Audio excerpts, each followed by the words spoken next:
untuk hari ini saya coba bawain topik related ke security, specifically untuk API security. Jadi saya coba langsung mulai. Jadi mungkin sebelumnya saya mau bahas tentang apa itu API. Jadi mungkin bagi yang belum familiar dengan API, basically API itu tuh adalah semacam kayak mungkin kita bisa bilang semacam kayak service atau interface atau mungkin ada yang bilang itu suatu code yang salah satu purpose dibuatnya tuh adalah untuk menjembatani atau menghubungkan antara komunikasi antara dua aplikasi atau lebih. Jadi contohnya di sini misalnya ada company namanya Egencia. Jadi Egencia ini adalah semacam kayak travel plan aggregator. Jadi misalnya kalau ada traveling company, contohnya kayak Tokopedia atau Tiket.com atau misalnya pergi-pergi, itu untuk dapetin jadwal dari semua maskapai, mereka tuh nggak perlu connect ke masing-masing database atau mungkin aplikasi dari masing-masing maskapai. Mereka bisa connect ke company yang namanya Egencia ini. Jadi gimana cara Egencia ini tuh bisa dapat data secara real time dari masing-masing maskapai gitu. Tentu aja nggak mungkin dari masing-masing maskapai ini tuh buka koneksi database-nya keluar, karena itu bukan best practice secara security. Jadi yang akan dilakukan adalah dari masing-masing maskapai ini, contohnya Singapore Airlines, mereka akan membuka sesuatu yang namanya API over the internet, di mana API ini tuh bisa dikonsum oleh Egencia untuk melakukan berbagai macam hal. Contohnya adalah misalnya ada orang request untuk ngecek ekonomi tiket dari Singapura ke Bali untuk besok. Nah ini tuh jadi dari Egencia akan nge-call API-nya Singapore Airlines dan nanti kalau request-nya itu valid, dari API Singapore Airlines tuh akan membalikan data. Dalam hal ini kalau kita ngomongin API di zaman sekarang yang paling populer itu tipenya adalah REST API dan formatnya itu namanya JSON yang bentuknya mungkin seperti ada kurung kerawalnya seperti ini. Jadi ini contoh API request yang biasa dilakukan untuk berkomunikasi antara dua aplikasi atau lebih. Nah, terus kalau pertanyaannya adalah kenapa sih orang itu develop API? Kalau kita ngomong zaman dulu, mungkin sekitar 15 tahun lalu atau 10 tahun lalu, sebetulnya API itu udah ada. Nama nama terkenalnya atau nama umumnya zaman dulu itu adalah web service. Di mana zaman dulu mungkin API-nya itu masih bersifat internal. Artinya kalau dari suatu company punya banyak aplikasi, dan di mana dari aplikasi-aplikasi ini tuh mau saling berkomunikasi atau berhubungan, maka dibentuklah API untuk menjembatani komunikasi antara dua aplikasi atau lebih. Dan juga kalau misalnya dari beberapa company sudah mengadopsi yang namanya microservices, misalnya pakai Kubernetes atau mungkin OpenShift atau Pivotal. Nah itu mandatory requirement-nya adalah antara aplikasi-aplikasi di dalam microservices itu komunikasinya harus lewat API. Nggak ada yang namanya direct connection lagi ke database atau mungkin ke operating system-nya. Nah, tapi lambat laun karena API ini begitu berguna dan praktis, orang-orang mulai berpikir untuk memonetize API ini. Jadi ada beberapa company yang punya resource yang cukup bagus, artinya mereka punya database yang sangat berharga di mana banyak orang yang butuh database seperti ini. Nah, untuk third party atau orang-orang mengakses data-data tersebut, maka dari company tersebut tuh biasanya akan mendevelop API yang ditujukannya untuk eksternal. Jadi sebagai contoh, di sini saya ambil contoh dua company, contohnya kayak Salesforce. Mungkin teman-teman di sini udah tahu Salesforce itu adalah suatu tools CRM yang khusus untuk sales, di mana kita bisa memaintain account-account customer kita dan yang lain-lain. Nah ini Salesforce ini karena database-nya sangat banyak ya, itu mereka monetize API-nya. Jadi kalau nanti ada third party client yang mau connect langsung ke Salesforce dengan UI-nya sendiri, itu mereka bisa panggil API dari Salesforce. Dan Salesforce akan men-charge setiap transaksi API yang dilakukan dari third party tersebut. Dan ini contoh di slide saya sebelumnya, perusahaan Expedia, jadi misalnya kalau ada perusahaan kayak Traveloka atau Pergi.com dan yang lain-lain, tiap kali ada orang nge-request, maka Expedia ini tuh akan men-charge setiap API call yang dilakukan oleh third party-nya. Dan di sini bisa dilihat bahkan sebesar 90% dari revenue dari perusahaan Expedia ini tuh datangnya dari API. Artinya kalau 90% revenue itu dari API, dari Expedia tentunya tuh tahu betapa pentingnya tuh menjaga security dari API tersebut. Karena kalau namanya sesuatu udah diekspos dari internet, yang bisa akses tuh tentunya bukan orang-orang yang terpartinya aja gitu. Bisa aja ada hacker atau attacker yang lain yang bisa mengeksploitasi API tersebut. Jadi ini aku ambil quote dari Gartner, di mana dari Gartner ini memprediksi bahwa di tahun 2022 atau kurang lebih 2 tahun lagi, API attack tuh bakal menjadi attack yang paling tinggi, bahkan mengalahkan web application attack. Jadi kalau zaman dulu kita ngomong attack itu rata-rata tuh ada di area networking, lalu berubah ada di area web application, tapi karena semua orang udah ngarah ke API, basically hacker ini tahu betapa pentingnya API dan API ini tuh menjadi targeted nomor satu di tahun 2022 menurut Gartner. Tapi kalau menurut saya sendiri, sebetulnya tuh bahkan kita nggak perlu tunggu di tahun 2022, sebenarnya tuh attack-attack API itu udah ada dari zaman dulu. Jadi ini ada beberapa contoh dari tahun 10, kita kalau lihat 10 tahun ke belakang, ini ada banyak sekali company yang udah memakai microservices atau mobile application, basically aplikasi yang mengutilize API untuk komunikasi, yang itu mengalami yang namanya data breach. Jadi mungkin teman-teman di sini pasti tahu di seminggu ke belakang ini kita juga dikejutkan oleh beberapa e-commerce yang sepertinya tuh emang lagi ditargeted attack dari masa work from home ini. Tapi basically kalau saya lihat di 10 tahun ke belakang, data breach itu emang penyebabnya bisa macam-macam. Tapi at least yang saya list di sini itu adalah data breach yang penyebabnya tuh sebenarnya tuh pintu masuknya tuh dari API. Lalu pertanyaannya kenapa sih banyak data breach tuh yang kejadiannya lewat API? Nah ini sebenarnya banyak pengertian yang salah dari company yang udah memakai teknologi API ini, di mana mereka berpikir bahwa security pada web application itu tuh sama dengan security pada API. Orang-orang tuh berpikir bahwa protokolnya kan sama untuk manggil API dan web application ya, yaitu dengan HTTP dan HTTPS. Mereka pikir tuh pasti cara menanggulanginya sama. Sebetulnya tuh ada kemiripan, tapi sebenarnya tuh berbeda. Karena sebagai contoh, kalau web application, rata-rata tuh bisnis logiknya itu ada berada di server side. Jadi dari klien itu hanya nge-request, ngelakuin request. Nah, bisnis logiknya tuh untuk komunikasi ke database dan yang lain-lain, itu ada di bagian server side. Tapi kalau API, di mana zaman sekarang tuh rata-rata yang modern application, terutama seperti ada yang single page application atau mobile apps atau apapun itu, rata-rata bisnis logiknya tuh ada di client side dan data-datanya itu semua di-provide oleh API. Di sini jadi ada beberapa pengertian yang salah cara mencekure atau memprotect web application dan API. Jadi kalau teman-teman di sini pasti udah pernah dengar kan yang namanya OWASP Top 10. Jadi ini suatu company yang membuat suatu list vulnerability untuk web application.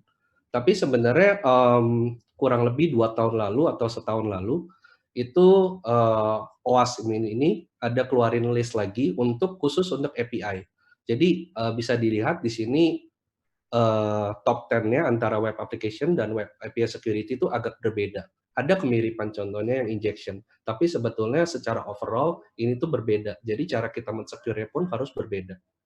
Nah ini mungkin di webinar kali ini saya karena keterbatasan waktu nggak bakal bahas satu-satu, tapi saya sudah mengkelompokkan dari API Security Top 10 ini jadi kurang lebih 4 vulnerability besar. Yang pertama tuh adalah related ke lemahnya authentication dan authorization untuk API. Yang kedua itu berhubungan dengan sensitive information yang bocor atau information leakage. Yang ketiga itu berhubungan dengan tipe-tipe attack yang bisa dilakukan attacker terhadap API. Dan yang terakhir itu tidak cukupnya visibility akan API yang diekspos. Nah ini mungkin saya masuk ke bagian pertama yaitu tipe-tipe attack-nya atau malicious request. Jadi ini saya kasih contoh ada beberapa API yang diekspos dengan melewati network firewall dan bisa karena itu udah diekspos di internet, basically nggak cuma legitimate user, tapi attackers pun bisa akses API tersebut. Jadi ini contoh attack pertama tuh adalah kalau API itu di-expose, attackers tuh biasanya kalau misalnya dia bisa sampai tahu endpoint-nya dan payload-nya dan yang lain-lain, dia bisa melakukan semacam kayak DDoS, denial of service. Jadi tujuannya adalah untuk men-take down dari API tersebut, API server tersebut. Jadi kalau misalnya dari API kita itu diekspos tanpa ada perlindungan, itu tuh sangat mungkin untuk dilakukan DDoS oleh attackers. Contoh kedua, misalnya kalau legitimate request-nya itu bentuknya seperti ini. Kita misalnya mau melakukan transaction, biasanya kalau di payload transaction itu kan ada user ID, ada transaction ID, ada amount, dan kapan dia melakukan transaksi. Nah, normalnya kalau misalnya kita lakukan transaksi ini misalnya dari suatu aplikasi, nah itu kan biasanya udah dijaga dari aplikasinya ya. Kita harus isi user ID itu hanya berupa huruf, kita isi amount itu hanya berupa angka, timestamp itu harus date misalnya. Tapi kalau attackers itu somehow tahu API URL-nya dan payload-nya, dia bisa aja tuh merubah isi dari payload tersebut. Sebagai contoh di sini misalnya user ID itu hanya berupa nama, harusnya di sini dia mengganti user ID itu jadi teks yang isinya sangat panjang. Tujuannya adalah untuk membuat API server itu memprosesnya lebih lambat dan otomatis dia bisa ngelakuin attack semacam kayak buffer overflow. Lalu yang ketiga, ini mirip-mirip web application. Jadi API itu sama seperti web application, artinya mereka tetap vulnerable untuk attack-attack semacam kayak misalnya SQL injection, atau OS command execution, atau mungkin cross-site scripting. Karena API itu tuh sama aja kayak web application, di mana tiap kali ada request, itu request-nya itu akan diteruskan ke database. Jadi misalnya contohnya di sini ada orang yang mengganti payload-nya dari hanya user ID, dia tambahkan suatu komen, misalnya suatu komen untuk update suatu user table. Nah, di sini kalau misalnya dari API-nya ini nggak memfilter dengan baik, maka request ini akan tembus dan mungkin dari attacker ini bisa mengambil data atau memanipulasi data yang ada di database. Nah, ini jadi kasusnya untuk malicious request ini pernah kejadian di salah satu platform Instagram, pasti teman-teman di sini udah banyak yang pakai. Ini kurang lebih ditemukan tahun lalu oleh seseorang bounty hunter. Jadi ini di-acknowledge vulnerability-nya itu dan dia dihadiahi 30.000 USD. Basically caranya adalah dia memanfaatkan fitur reset password dari Instagram, di mana dia tahu endpoint-nya untuk reset password, dia melakukan request-nya di luar dari mobile apps-nya, dia pakai suatu tools misalnya kayak Postman atau misalnya pakai script kayak Python. Di sini dia coba masukin mobile number-nya.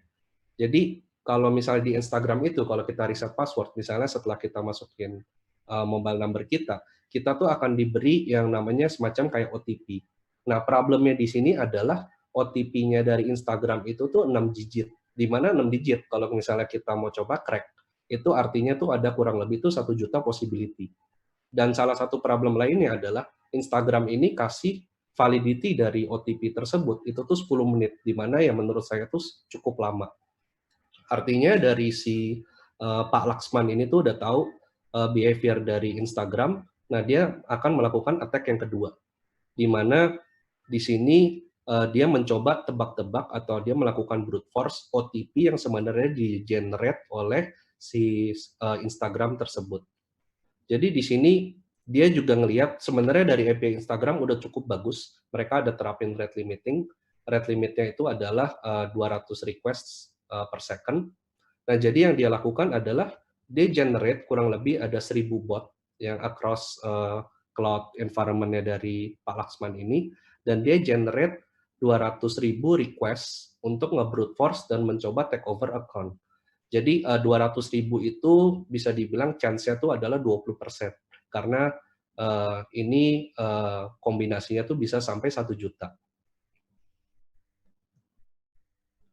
Lalu di sini gimana cara F5 itu bisa membantu mencegah request-request seperti yang attacker lakukan tadi? Pertama yang pasti kita harus terapin yang namanya rate limit. Rate limit itu adalah semacam kayak pembatas atau limitasi transaction per second yang bisa dilakukan oleh klien ke API. Jadi dari F5 sendiri kita bisa membatasi rate limitnya itu per API atau per klien. Dari kliennya pun kita bisa bataskan dari IP atau mungkin username yang dipakai untuk autentikasi ke API tersebut. Dan juga kita bisa melakukan anti DDoS dan anti bot. Jadi kalau misalnya Instagram tadi kebetulan pakai F5, dari misalnya dia melakukan DDoS, nah itu bisa dicegah oleh F5 karena F5 bisa ngedetect anti DDoS itu dari level network sampai level aplikasi. Dan juga kita ada perlindungan dari bot. Jadi kalau misalnya request-nya itu di luar dari mobile apps, dia pakai script atau tools atau apapun itu, F5 bisa ngedetect dan otomatis mencegah request tersebut supaya nggak masuk ke API. Lalu tadi mengenai request yang diganti dari user ID ke suatu teks yang sangat panjang untuk buffer overflow, di sini dari F5 API Security kita bisa melimit payload size-nya dari tiap parameternya kita bisa define di sini. Misalnya untuk melakukan transaksi kita butuh user ID. User ID itu kita batasi lengthnya misalnya hanya boleh 20 karakter, dan juga kalau user ID itu hanya terdiri dari alfanumerik, tidak boleh ada spesial karakter, dan yang lain-lain. Jadi begitu kita define, kalau ada request yang emang melenceng dari apa yang kita define, otomatis akan di-drop oleh F5. Sehingga dari API kita akan tetap aman. Dan juga yang terakhir, ini dari F5, Web Application Firewall kita, tentunya kita seperti perlindungan di Web Application, kita bisa melindungi API dari attack-attack signature seperti SQL injection, cross-site scripting, terus OS command, LDAP injection, dan yang lain-lain.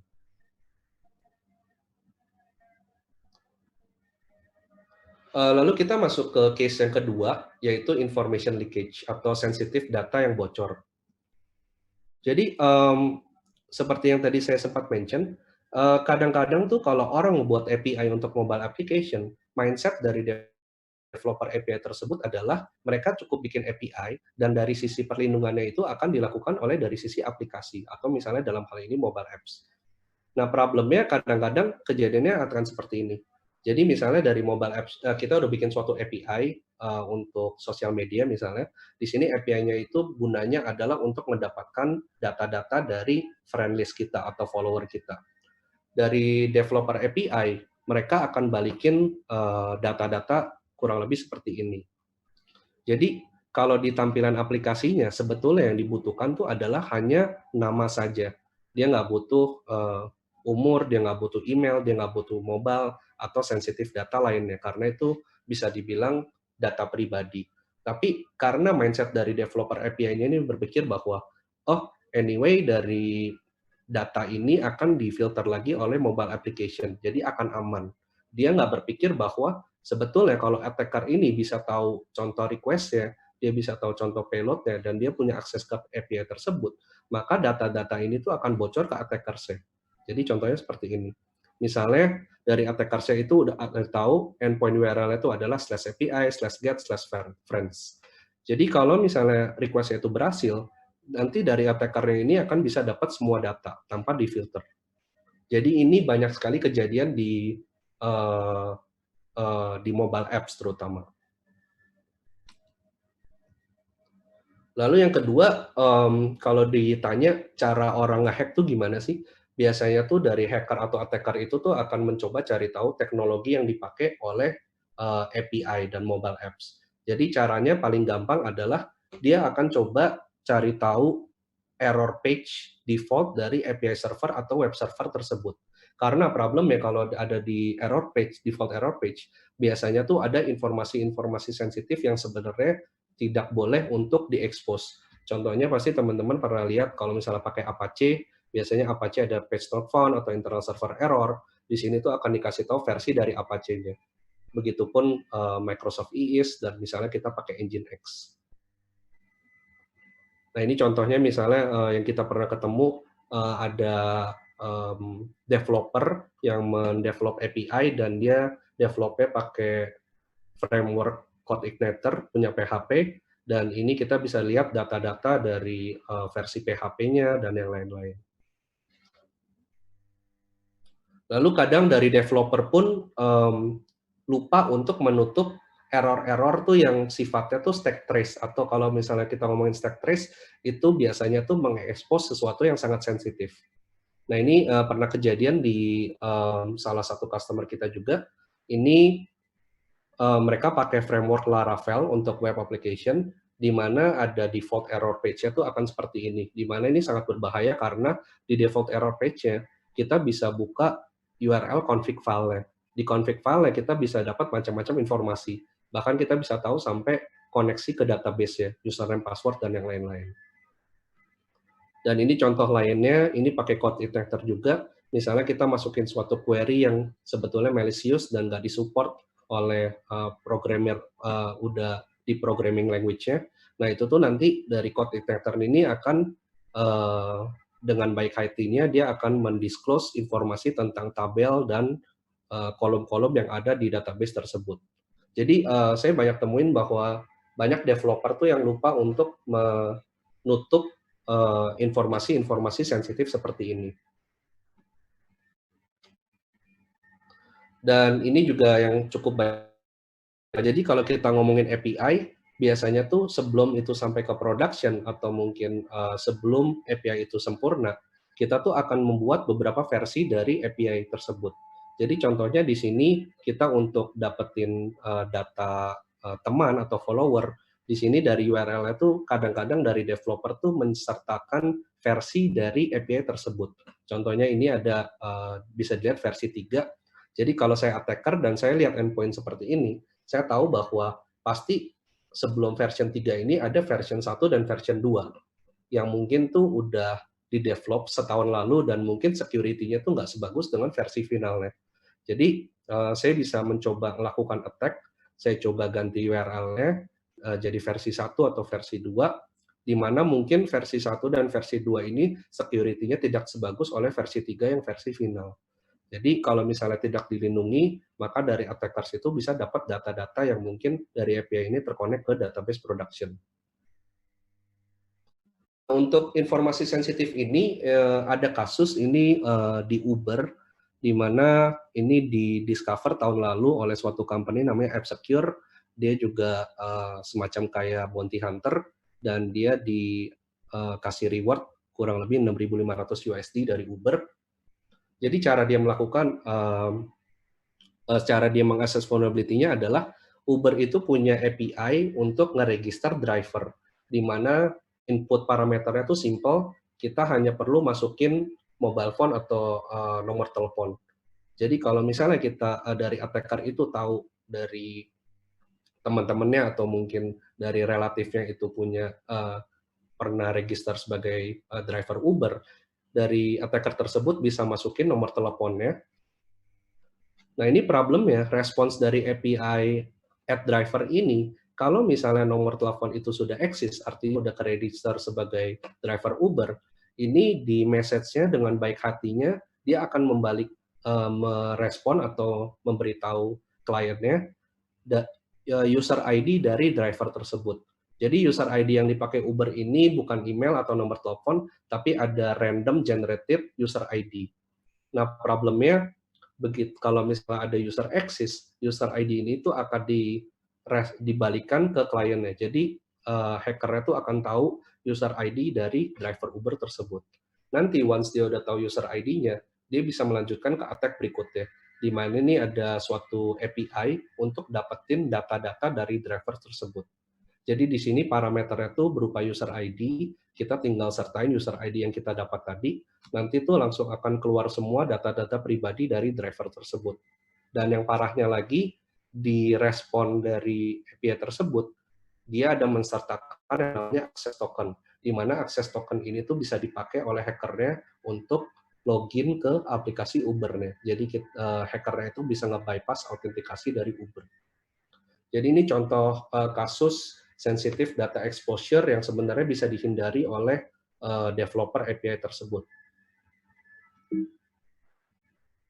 Lalu bagaimana cara F5 membantu untuk mencegah kebocoran data sensitif? Jadi di web application firewall F5 itu data-data sensitif, misalnya seperti versi Apache tadi, atau mungkin informasi table atau database, kalau misalnya API tersebut udah dilindungi oleh WAF, itu dari FWAF ada sesuatu yang namanya scrub response. Artinya kita akan membalikan generic error message dari fault error page yang ada dari API server tersebut. Misalnya di sini ada service yang nggak available, dari FWAF itu akan membalikan generic response. Service is not available, please come back later, tanpa ada embel-embel teknologi yang dipakai oleh API server tersebut. Dengan ini, dari hacker atau attacker tuh selangkah lebih susah untuk melakukan attack ke API-API yang ada. Lalu contohnya untuk kasus yang versioning error tadi, dari F5 pun dan Nginx kita punya API gateway, di mana di sini misalnya dari tempat Bapak Ibu sekalian punya API server, dan misalnya hanya beberapa API yang mau diekspos keluar, tentunya hanya API yang final sifatnya. Di sini jadi kita bisa menspesify API-API endpoint mana yang mempunyai best path dan resource mana yang sebenarnya emang bisa diekspos over di internet untuk diakses oleh klien. Jadi walaupun di API server nanti mempunyai banyak API endpoint, hanya yang kita ekspos keluar yang bisa diakses oleh klien melalui internet. Sisanya akan diblok oleh F5 dan Nginx. Dengan ini, kalau misalnya ada API-API yang mungkin terlupakan untuk di-secure dan yang lain-lain, itu akan tetap aman. Lalu kita masuk ke use case yang ketiga, kalau ini related ke lemahnya authentication dan authorization. Jadi ini juga yang paling banyak saya temuin di beberapa tempat. Jadi banyak API yang setelah di-develop, di-expose keluar, itu tidak ada perlindungannya sama sekali. Jadi kalau dari hackernya itu bisa tahu, kita hackernya itu bisa dapat data-data sensitif tanpa effort yang berlebihan, tanpa dia harus ngelakuin brute force atau apapun itu, dia dengan gampangnya bisa dapat data-data yang sifatnya sensitif. Lalu banyak juga API misalnya yang udah dilindungi, tapi perlindungannya itu nggak mengikuti standar best practice. Artinya mungkin pakai semacam kayak status API key atau mungkin basic authentication, di mana itu sebenarnya bisa dengan mudah dilakukan account takeover dari attackers-nya dengan melakukan semacam brute force. Jadi banyak sekali services atau tools yang bisa dipakai oleh attackers itu, misalnya semacam kayak Hydra, atau Burpseed atau apapun itu untuk ngelakuin brute force, dan tujuannya adalah untuk nge-bypass authentication dan authorization yang udah di-embed di API-API tersebut.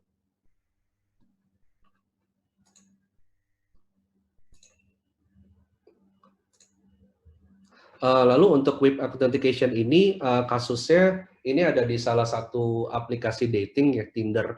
Ini juga di discover-nya di tahun lalu di Juli, di mana salah satu fitur dari Tinder ini tuh ada semacam kayak premium, di mana kalau di premium ini sepertinya dari user itu tuh bisa ngelihat orang-orang yang mungkin nge-like user tersebut.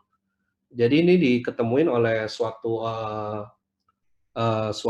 hacker namanya Sanskar Jetty, tapi problemnya ceritanya dia udah lapor ke Tinder, tapi Tinder itu nge-deny ngasih bounty, dan dia bilang ke hacker tersebut bahwa emang API tersebut tuh di-develop dengan tujuan seperti itu dan punya vulnerability tersebut. Mereka anggap itu bukan vulnerability, tapi mereka anggap itu sebagai feature.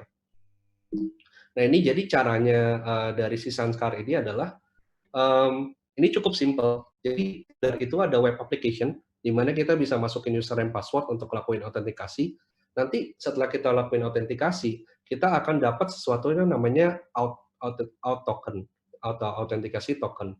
Nanti once kita udah dapat out token ini, kita bisa ngelakuin request ke URL ini dan kita sertain out token yang tadi, dan nanti hasilnya adalah berupa image, dan kita bisa save ini sebagai PNG atau JPEG, dan kita bisa dapat semua image-image yang tadinya udah di blur di aplikasi tersebut, dan kita bisa mendapatkan image-image ini tanpa kita harus upgrade ke premium account-nya Tinder.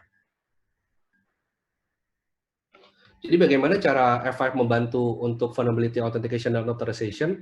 Jadi yang pertama adalah kalau untuk unprotected API itu kadang-kadang wajar karena kadang-kadang ada human error di developernya, di mana mereka hanya memprotect API-API yang sifatnya krusial. Kalau yang API-API yang sifatnya mungkin non-krusial atau non-sensitif, itu kadang ada kecenderungan dari developer tersebut untuk memprotek API-nya dengan authentication. Nah, ini dengan adanya F5 di depan, karena ini kita bisa men-set kayak semacam default authentication, maka seberapa banyak pun API yang di-develop oleh API developer, itu tuh nggak akan lupa untuk diproteksi. Atau artinya tidak ada API yang lagi yang telanjang yang bisa diakses oleh attacker atau hacker. Yang kedua, untuk mencegah orang melakukan brute force, dari F5 juga ada anti-DDoS dan brute force protection, di mana ini biasanya berguna kalau misalnya ada orang mencoba melakukan account takeover atau melakukan credential stuffing. Jadi contohnya kalau misalnya ada suatu company yang kena data breach, itu problemnya tuh nggak hanya di company tersebut, karena biasanya hacker, begitu dia mendapatkan data, apalagi data kredensial, mereka nggak cemen akan menjual data itu di dark web. Mereka akan memakai data itu untuk mencoba melakukan brute force ke aplikasi-aplikasi yang lainnya yang mungkin dipunya oleh korban-korbannya tersebut. Lalu ini yang disarankan, jangan mungkin kalau yang masih pakai static API key atau static token, itu segera ganti ke dynamic token, di mana F5 menutilize protokol yang namanya OpenID Connect dan OAuth. Jadi kurang lebih bagi yang belum familiar dengan OAuth dan OpenID, kurang lebih flow-nya akan seperti ini. Di sini ada API yang tidak diproteksi sama sekali. Jadi kalau misalnya ada klien mau request ke API tersebut, dia pertama harus menyertakan yang namanya identity-nya dalam bentuk username password misalnya. Lalu dari klien ini akan mencoba request ke authorization server, di mana kalau identity-nya valid, authorization server ini akan membalikan yang namanya token atau namanya access token biasanya. Jadi bisa dibayangkan token ini tuh sifatnya dinamis. Siapapun yang request itu dia akan mendapatkan token yang sifatnya unik, yang akan berbeda-beda. Jadi misalnya saya request, Pak Dadang request, Pak Andre request, tokennya itu akan berbeda-beda. Lain halnya dengan status token. Kalau status token itu kecuri, maka dari hacker tersebut tuh akan bisa memanggil API-API yang ada dan nggak ada limitasi waktunya. Kalau dynamic token seperti OAuth ini, token ini akan sifatnya unik ke masing-masing kliennya, dan juga ini kita bisa sertain yang namanya limitasi waktu. Jadi kita bisa batasin 5 menit atau 10 menit. Kalau misalnya limitnya udah expire, dari user tersebut harus nge-request lagi dan dia harus masukin username password. Lalu setelah klien ini akan dapat akses token ini akan dilempar ke suatu entity yang namanya resource server, di mana resource server ini akan ngecek validity dari token tersebut. Jika valid, maka request-nya akan diteruskan ke API. Dalam hal ini mungkin teman-teman pernah coba register atau login with social media, contohnya di e-commerce Lazada, itu ada pilihan untuk register with Facebook atau login with Facebook atau with Google. Jadi itu salah satu yang diutilize Lazada dan Google untuk OAuth ini dipakai untuk kasus social media registration dan login. Dan ini masuk ke use case terakhir, di mana salah satu vulnerability dari API itu yang banyak ditemukan itu adalah lack of visibility. Jadi kita misalnya udah bikin suatu API, kita expose ke internet, tapi kita nggak punya visibility akan traffic API-API yang masuk dari klien dan dari internal. Biasanya yang dilakukan oleh orang-orang yang mendevelop API, cara-caranya masih sederhana, contohnya adalah mereka mencoba lihat dari access log, di mana tentunya ini bukan best practice. Nah ini kasus ini ada kejadian di 7-Eleven di Jepang, di mana mereka bikin suatu aplikasi, dan aplikasi ini tuh sangat vulnerable, di mana begitu dia rilis, attacker itu tuh berhasil ngelakuin account takeover kurang lebih 900 user, dan problemnya di aplikasi ini tuh ada fitur untuk payment. Jadi orang tuh bisa melakukan top up. Jadi di sini yang dilakukan oleh attacker itu adalah dia ngelakuin account takeover di 900 user, dan dia mencoba mengambil uang dari 900 user tersebut untuk ditransfer ke rekeningnya sendiri. Dan ini problemnya yang mau saya highlight adalah dari tim aplikasi 7-Eleven itu sadarnya hanya setelah 3 hari berikutnya. Jadi yang namanya orang melakukan fraud, apalagi yang related ke uang, waktu itu tuh menjadi sangat kritikal. Jadi kalau misalnya kita nggak sadar-sadar, artinya uang yang terkuras dan problem-problemnya itu akan damage-nya makin besar gitu misalnya. Dan ini mereka butuh waktu 3 hari untuk sadar bahwa ada orang yang sebenarnya melakukan account takeover dan mengambil uang-uang dari customer 7-Eleven tersebut. Hal ini terjadi karena dari tim application 7-Eleven tuh nggak punya visibility akan API atau traffic-traffic yang terjadi di aplikasinya. Jadi di sini gimana cara F5 menolong vulnerability ini? Jadi dari F5 tuh tentunya ada berbagai macam monitoring tools. Di sini kita bisa lihat semua traffic yang masuk ke web application dan API kita mapping dari IP public client-nya ke geolocation. Jadi kita bisa lihat nanti aplikasi kita itu banyak diakses tuh sebenarnya emang dari negara mana sih? Dan kita mappingnya itu sampai level provinsi. Jadi kalau misalnya emang banyak akses dari negara Indonesia sesuai ekspektasi, kita bisa lihat itu aksesnya tuh emang apakah dari Provinsi DKI Jakarta, atau mungkin dari Bali, atau Jawa Barat, Jawa Timur, dan yang lain-lain. Di sini kita juga bisa lihat semua request yang masuk, apakah request itu legitimate atau sifatnya tuh emang berupa attack. Dan kita punya berbagai macam dashboard. Ini adalah dashboard lainnya yang related ke mobile application dan bot. Jadi di sini kita bisa lihat traffic yang masuk ke API kita tuh apakah memang valid dari mobile application atau mungkin dari browser atau third party atau jangan-jangan tuh banyak dari vulnerability scanner tuh seperti kayak Akunetics atau Nessus atau um, VA tools lainnya.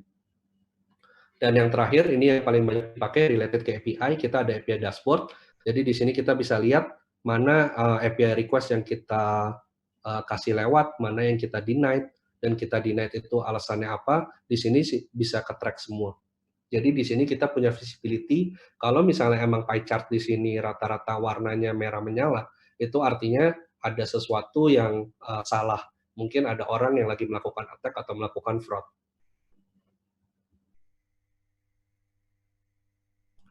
Dan mungkin ini dari kasus-kasus yang ada dari API Security OWASP Top 10 ini, banyak yang saya lihat ini problemnya tuh emang dari mobile apps.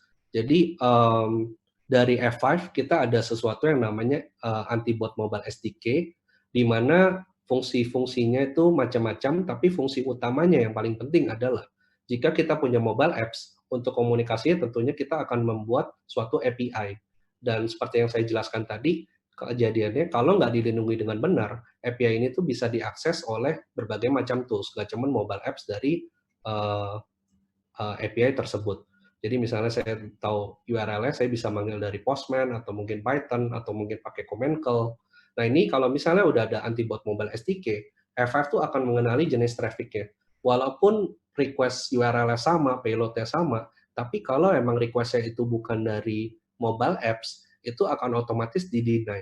Sehingga dengan ini developer tuh bisa aman jika mereka belum melakukan security yang mungkin proper di API-nya. Karena ini udah dilindungi oleh F5, F5 make sure bahwa API yang di-develop ini tuh hanya boleh dikonsum oleh mobile apps yang udah diffuse oleh anti-bot mobile SDK.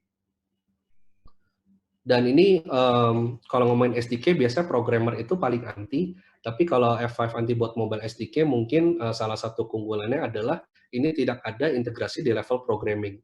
Kita ada sesuatu yang namanya fusion process, di mana kita hanya butuh Android APK atau iOS-nya .IPA, kita nanti akan coba nge-fuse dengan Android F5 SDK, mungkin kurang lebih 5 menit, nanti kita akan balikin lagi ke Bapak Ibu sekalian, dan dari APK tersebut dan IPA tersebut bisa di-upload ke Play Store dan App Store seperti sedia kala. Jadi mungkin untuk summary-nya, tradisional WAF atau mungkin perlindungan lainnya tuh mungkin nggak cukup untuk melindungi API. Karena teknik untuk melindungi API itu sedikit berbeda dengan web application, walaupun memakai protokol yang sama. Jadi kalau dari F5 kita offer sesuatu yang namanya Advanced WAF. Jadi di sini perlindungan kita nggak hanya untuk web application, kita ada perlindungan untuk API, kita ada perlindungan terhadap bot, dan kita ada perlindungan terhadap mobile application dan berbagai macam teknik DDoS. dan ini di dalam satu modul yang sama. Jadi mungkin ini slide saya yang terakhir, key takeaway-nya adalah yang bisa mungkin jadi pembelajaran di webinar kali ini, data breach yang kejadian mungkin di 10 tahun belakangan, itu rata-rata tuh pasti ada related-nya ke API. Lalu, untuk Advanced WiFi F5, kita bisa nge-protect nggak cuma web application, tapi API dan mobile apps. Dan yang terakhir, kita bisa, ngelimit traffic-traffic yang malicious. Jadi kalau misalnya Bapak Ibu udah punya API atau web application di public cloud, di mana itu cost sensitif, kita bisa nge-eliminate traffic-traffic yang sifatnya tidak legitimate, dan itu bisa nge-reduce cost operasional dari tempat Bapak Ibu sekalian. Mungkin dari saya sekian dan thank you. Over to you, Bro Dadang.